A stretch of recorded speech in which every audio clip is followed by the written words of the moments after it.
भारतीय हवाई दलानं रात्रीच्या अंधारात पाकिस्तानच्या डोळ्यासमोर तारे चमकवले। ऑपरेशन सिंदूरच्या माध्यमातून पाकिस्तानला धडा शिकवण्यात आलाय। ऑपरेशन सिंदूरचा प्लॅन कसा रचण्यात आला ते बघूयात या रिपोर्टमध्ये।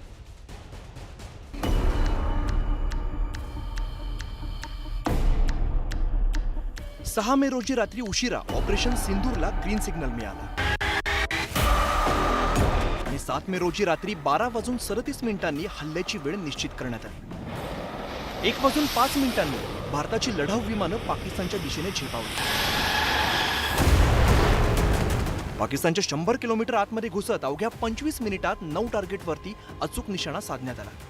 पण त्याआधी अनेक घडामोडी घडल्या। राष्ट्रीय सुरक्षा सल्लागार अजित डोवाल यांनी ऑपरेशन सिंदूरची सूत्र हाती घेतली होती। ऑपरेशनच्या पहिल्या टप्प्यात पाकिस्तानातील हालचालींची माहिती गोळा करण्यात आली। यानंतर टार्गेट निश्चित करण्यात आले। दहशतवाद्यांच्या अड्ड्यांवरती लक्ष केंद्रित करण्यात आलं। पंतप्रधान नरेंद्र मोदींबरोबर चर्चा करून फक्त दहशतवाद्यांच्या स्थळांवरती हल्ला करण्याचा निर्णय घेण्यात आला। फायनल प्लॅन तयार झाल्यानंतर डोवाल यांनी पुन्हा पंतप्रधानांची भेट घेतली आणि यावेळी ऑपरेशन सिंदूरला ग्रीन सिग्नल देण्यात आला। त्यानंतर हवाई दलाच्या विमानांनी दहशतवाद्यांची तळ जमीनदोस्त करत पाकिस्तानचा हिशेब चुकता करून टाकला।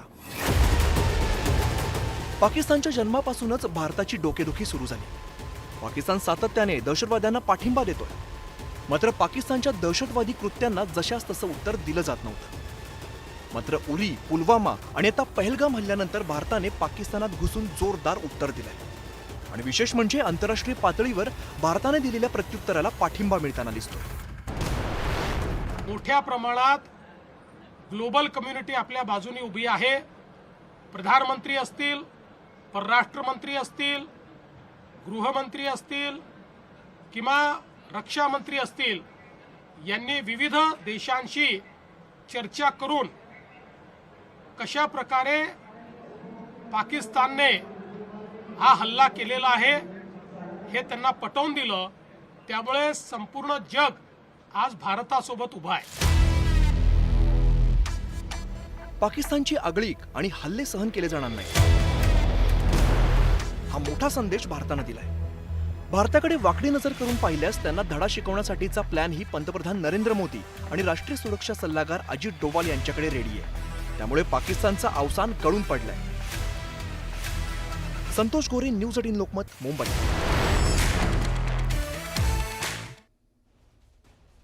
उरी हल्ला झाला, भारतानं सर्जिकल स्ट्राईक केला। पुलवामा हल्ला झाला, भारतानं एअर स्ट्राईक केला आणि आता पहलगाम हल्ल्यानंतर भारतानं दहशतवाद्यांच्या घरात घुसून ऑपरेशन सिंदूर फतेह केलं। ही फक्त कारवाई नाही, हा आहे विश्वास, कारण मोदी है तो मुमकिन है। नंतर आम्हाला म्हटले जाओ मोदी को बोलता।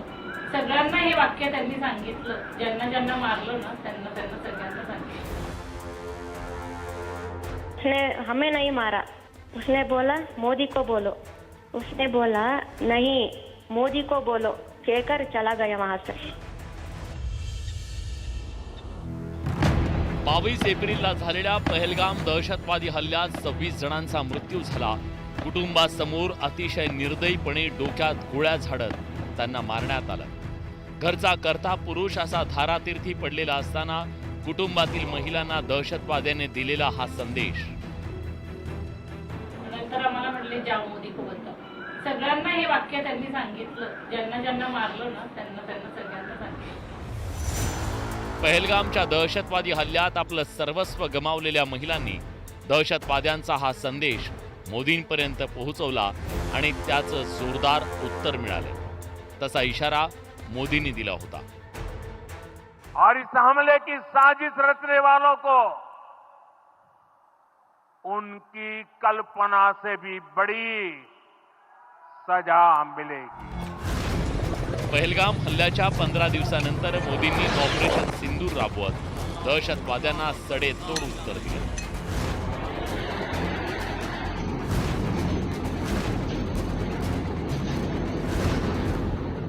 मंगळवारी रात्री 1:05 पाकिस्तान आणि पीओकेत हवाई हल्ला करत 9 दहशतवादी अड्डे उद्ध्वस्त केले। अनेक दहशतवाद्यांना झोपेतच यमसदनी पाठवलं। मोदींच्या नेतृत्वातील भारतानं दहशतवादाला दिलेलं हे तिसरं चोख प्रत्युत्तर आहे। 2014 मध्ये मोदी सरकार सत्तेत आल्यानंतर भारतावर 3 मोठे दहशतवादी हल्ले झाले. 18 सप्टेंबर 2016 उरी हल्ला. 18 सप्टेंबरला 4 सशस्त्र दहशतवाद्यांनी नियंत्रण रेषेवरील उरी सेक्टरमध्ये लष्कराच्या मुख्यालयावर हल्ला केला आणि कॅम्पमध्ये झोपलेल्या 19 जवानांना ठार केले. या हल्ल्याच्या 11 दिवसांनी 29 सप्टेंबरला मोदींनी सर्जिकल स्ट्राईक करत दहशतवाद्यांना सडेतोड उत्तर दिलं आणि भारतीय लष्कराच्या 25 कमांडोंनी पीओकेत एलओसीवर सर्जिकल स्ट्राईक केला.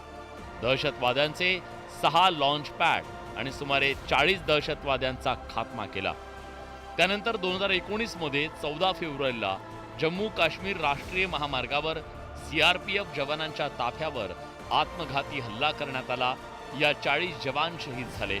या हल्ल्याच्या 12 दिवसानंतर मोदींनी पुन्हा एकदा पाकिस्तानवर सर्जिकल स्ट्राईक केला.